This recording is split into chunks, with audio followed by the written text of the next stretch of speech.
So macam sebelum ni, ingatkan bila simpan dalam KWSP, ingatkan macam simpanan biasa je. Rupanya dah masuk umur 30-an ni baru tahu yang kalau simpan dekat dalam KWSP tu, dia sekali dengan dividen. So macam tahun lepas, kita dapat 6.3% kot. So macam banyak jugalah dividen tu.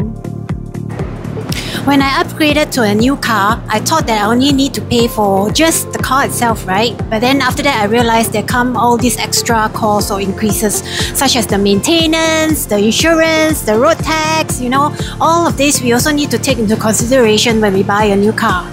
So, bila umur 30 gaji naik kan? Gaji naik, lepas tu fikir hidup senang sikit kan? Tapi rupanya bila gaji naik, lifestyle pun upgrade, lifestyle lain. So komitmen banyak betul komitmen. So kadang-kadang bila gaji tu tak plan betul, duit tak urus betul, gaji besar pun tak cukup.